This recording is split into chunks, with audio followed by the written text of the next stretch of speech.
Lo que queremos hacer ahora es ver cómo se puede determinar la estructura cristalina de un sólido experimentalmente. El principal método para hacerlo es la difracción de rayos X. La idea es que iluminamos a la muestra cristalina con un haz de rayos X y observamos en la pantalla fenómenos de interferencia constructiva que nos van a dar información sobre la estructura cristalina de nuestro sólido. La idea de base es la misma que en el experimento de Young, de interferencia a través de dos ranuras. Tenemos una onda incidente, que pueden ser olas en el agua, o luz, o partículas. Las hacemos pasar por un colimador, de manera de tener esencialmente una onda plana. Si el colimador está suficientemente lejos de nuestra pantalla, que tiene dos ranuras, la luz va a pasar por estas dos ranuras y va a tener dos caminos distintos para llegar a un mismo punto de la pantalla. Si las ondas llegan en fase, vamos a tener una interferencia constructiva, y si llegan en contrafase, vamos a tener una interferencia destructiva. Si hacemos este experimento con una fuente de luz monocromática, lo que vemos en la pantalla es una serie de franjas de alta luminosidad, donde tuvimos la interferencia constructiva, y lo que se ve es que el ángulo que forma estas franjas respecto al centro de las ranuras está asociado tanto a la longitud de onda de la luz incidente como a la separación entre estas ranuras. Entonces, si conocemos la longitud de onda incidente y medimos este patrón de difracción, podemos sacar información sobre la distancia entre las ranuras. Esquemáticamente acá presentamos las dos situaciones extremas de interferencia destructiva e interferencia constructiva. Tenemos las dos ranuras y luz con una longitud de onda lambda. Si en un punto dado el desfasaje entre las ondas por la diferencia de camino óptico es pi, vamos a tener interferencia destructiva. Y si el desfasaje es un múltiplo de 2pi, vamos a tener interferencia constructiva. Dicho de otra manera, la diferencia entre esta distancia y esta distancia va a tener que ser igual a lambda sobre 2 o a algún múltiplo con algún n impar de lambda sobre 2. Mientras que para tener interferencia constructiva necesitamos que delta L sea igual a algún número entero de veces lambda. Para hacer el experimento de interferencia en un sólido cristalino vamos a necesitar una onda que penetre en el material mucho, porque si interactúa mucho con el material y es absorbido, reflejado en la superficie, no vamos a ver el interior del material como es su estructura cristalina, vamos a tener información sobre la superficie. Y como en el experimento de Young, necesitamos que la longitud de onda de la luz sea del orden de la distancia característica que queremos observar, o más chica. En el experimento de Young era la distancia entre ranuras, en este caso es la distancia entre átomos que están primeros vecinos en un sólido, y eso es del orden de los nanómetros, que es justamente el rango de longitudes de onda que, que abarcan los rayos X. Y los rayos X sabemos que interactúan un poco con la materia, eso es lo que permite sacar radiografías, así que son ideales para hacer este tipo de experimentos. Veamos ahora cómo funciona el fenómeno de interferencia para un sólido cristalino. Tenemos un arreglo periódico de átomos, que es nuestro cristal, y vamos a suponer que tenemos una onda plana incidente, que al llegar a una capa de átomos del material, una parte se transmite y otra parte se refleja. Si ponemos un detector a un ángulo dado, vamos a observar luz que tiene componentes que se reflejaron en la primera capa de átomos y otras que atravesaron la primera capa de átomos, se reflejaron en la segunda y atravesaron la primera capa de átomos. Como el camino que recorre la luz en estas dos situaciones es distinto, en general va a haber fenómenos de interferencia entre estas ondas en el detector. Si están en fase vamos a tener un máximo en la intensidad y si están en contrafase vamos a tener una interferencia destructiva y no vamos a ver nada. Para analizar si tenemos interferencia constructiva o destructiva nos va a alcanzar con ver lo que ocurre con solo dos capas de átomo. Además, como vamos a estar pensando que tenemos rayos X que interactúan un poco con la materia, vamos a suponer que la onda tiene una probabilidad mucho más alta de ser transmitida que de ser reflejada. Eso nos va a permitir despreciar contribuciones de ondas que tengan reflexiones múltiples. Solo vamos a considerar ondas que se reflejan una sola vez en alguna de las capas del material. Una de las primeras suposiciones para esta cuenta entonces es suponer que un plano de átomos funciona como un espejo que deja pasar la mayor parte de la luz. A ese espejo o esa sucesión de espejos va a incidir una onda plana con longitud de onda lambda que va a tener algún vector de onda k sub 0 que la describe. Vamos a suponer que la reflexión es especular, así que este ángulo es exactamente el mismo que este. Y además que tenemos una dispersión elástica, así que no nos cambia la longitud de la onda de la luz o de la onda que sea cuando es reflejada. Vamos a describir a la onda saliente con el vector de onda k y para dispersión elástica tenemos que el módulo de k0 y de k van en lo mismo y es 2pi sobre lambda. Vamos a ver entonces el desfasaje que aparece entre la onda que se refleja en la primera capa y en la segunda, pero la cuenta también va a funcionar para el desfasaje que se produce para reflexiones en capas sucesivas, cualquiera sean estas. Tenemos que tener cuenta que esto es una onda plana, es un frente de onda, así que la fase en este punto y en este punto de acá, si trazamos una línea perpendicular a k sub 0, estos dos puntos van a estar en fase. Así que el segmento de camino que va a contribuir al desfasaje va a ser este que está marcado en rojo acá. Uno puede calcular la distancia de ese camino, pero es más sencillo correr esto a una posición más simétrica para hacer la cuenta. Eso hicimos acá y ahora queremos calcular el desfasaje entre este frente de onda y este frente de onda y eso es el camino que se ve acá. Tenemos dos segmentos que son exactamente iguales, así que vamos a calcular la longitud de uno y vamos a multiplicar por 2 para ver el camino extra que recorre este haz.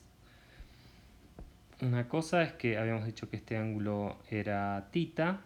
Acá esto está a 90 grados con el frente de onda, así que este ángulo que queda acá es pi sobre 2 menos θ, y como esto de nuevo está a 90 grados, este ángulo es θ. Y como tenemos un triángulo rectángulo, d es la distancia entre planos, es la hipotenusa, podemos calcular esta longitud simplemente como d por el seno del ángulo, que es lo que tenemos acá, y ahora tenemos que multiplicar por 2 para obtener la diferencia de camino óptico. Y para que haya interferencia constructiva vamos a necesitar que 2d por el seno de θ sea algún múltiplo entero de la longitud de onda de la luz. Acá consideramos el desfasaje que aparece entre la primera y la segunda capa, pero la cuenta va a ser exactamente la misma si esta es la segunda capa y esta es la tercera. El desfasaje va a ser exactamente el mismo, va a ser 2d seno de θ. Pero entonces la diferencia de fase entre una onda que se reflejó en la primera capa y otra que se reflejó en la tercera va a ser exactamente el doble de esto y así sucesivamente. Así que si el desfasaje entre la primera y la segunda es un múltiplo entero de lambda, el desfasaje entre la primera y cualquiera de las otras va a ser también un múltiplo entero de lambda. Los rayos X típicamente penetran 10 a la 5 planos atómicos, así que lo que vamos a tener en nuestro detector va a ser la interferencia constructiva de las reflexiones en esos 10 a la 5 planos. Esta baja proporción de la luz que se refleja nos permite no considerar reflexiones múltiples en esta cuenta, que nos darían contribuciones de orden superior. Esta condición, para que haya interferencia constructiva, se conoce como ley de Bragg o condición de Bragg, y vemos que si conocemos la longitud de onda y el ángulo en el que estamos mirando, podemos sacar información sobre la distancia entre los planos atómicos. Cuando obtuvimos la relación de Bragg, consideramos en el ejemplo planos cristalinos que estaban en esta forma, pero podríamos haber elegido otros planos cristalinos y la cuenta quedaría inalterada. Si estos planos actúan también como un espejo que deja pasar la mayor parte de la onda, vamos a tener de vuelta una reflexión especular, nada más que el ángulo de reflexión va a ser distinto y la distancia entre planos también va a ser distinta. Pero la condición para obtener una interferencia constructiva, si uno mira en la dirección de K, va a seguir siendo la misma. En este punto vamos a considerar que nuestro cristal es una red de Bravais, así que todos sus puntos pueden ser descritos por vectores de esta forma, con n1, n2, n3 enteros y a1, a2 y a3 los vectores primitivos. Vamos a considerar familias de planos, tales que poniendo un plano paralelo al otro podemos pasar por todos los puntos de la red de Bravais. Elegimos el vector primitivo A3 tal que une planos vecinos de esta familia. Y vamos a elegir A1 y A2 de manera que sean vectores primitivos y recorran todos los puntos de un plano dado. Así que A1 podría ser un vector así y A2 iría en una dirección que se sale del plano. Vamos a definir al vector Q como el cambio en el vector de onda de nuestra onda plana. Así que teníamos nuestra onda incidente, nuestra onda reflejada y Q va a ser la diferencia entre ellas dos. Simplificamos un poco el dibujo, tenemos un plano y el vector incidente y el reflejado. Lo vamos a trasladar para hacer la diferencia y vemos que Q, como K y K sub 0 tienen el mismo módulo, va en la dirección perpendicular a los planos que estamos considerando del cristal y que el ángulo que lo separa es 2 veces θ. Ahora vamos a calcular el producto escalar entre SQ y el R que recorre todos los puntos de la red de Bravais. Como elegimos A1 y A2 tales que están en uno de los planos cristalinos y sabemos que Q es perpendicular a los planos cristalinos, esta primera parte nos va a dar 0, así que solamente nos va a quedar n3, que era un número entero, el módulo de Q por D. D es la distancia entre planos. Sabemos que Q es perpendicular a los planos, así que nos vamos a quedar con la componente de A3 perpendicular a los planos, que es D. Podría haber un signo negativo si la parte de A3 perpendicular a los planos es antiparalela a Q, pero lo vamos a absorber en este N3, que es un número entero. Ahora vamos a calcular el módulo de Q, así calculamos Q al cuadrado, eso es el módulo cuadrado de K sub 0 menos K. Desarrollamos este módulo cuadrado, K sub 0 al cuadrado más K cuadrado menos 2 veces el producto escalar entre K sub 0 y K. Pero habíamos dicho que el ángulo entre K sub 0 y K era 2 θ, así que eso nos queda el módulo de K sub 0 por K, el módulo de K por coseno de 2 θ. Y también, como estábamos suponiendo que la dispersión de la luz es elástica, el módulo de K y el módulo de K sub 0 son iguales a 2pi sobre lambda. Así que acá nos queda un 2 y K sub 0 es igual a K, así que nos queda K sub 0 al cuadrado. Podemos sacar 2K sub 0 al cuadrado como factor común y usar la relación trigonométrica para llegar a este resultado. Ahora le sacamos la raíz cuadrada a izquierda y a derecha y nos queda esta expresión para el módulo de Q. Entonces podemos reemplazar el módulo de Q en nuestra expresión para el producto escalar y nos queda esto de acá, pero teníamos la relación de Bragg que nos decía bajo qué condiciones íbamos a tener una interferencia constructiva. Así que los valores de Q que van a dar lugar a una interferencia constructiva van a satisfacer que Q escalar R es 2 veces un número entero por pi. Y esto tiene que ser válido para cualquier valor de R que pongamos, porque en la cuenta no pusimos un valor específico de R, sino pusimos un valor de R genérico. Entonces, ¿qué valores de Q satisfacen que Q escalar R es 2 veces un número entero por pi para todo R?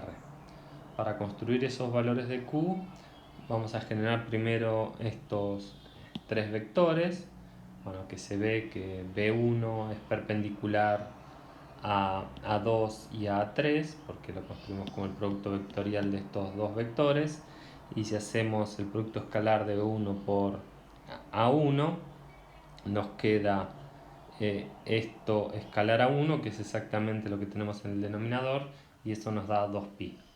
Así que estos tres vectores satisfacen que cuando hacemos el producto escalar con algún vector primitivo nos da 2pi por la delta de ij.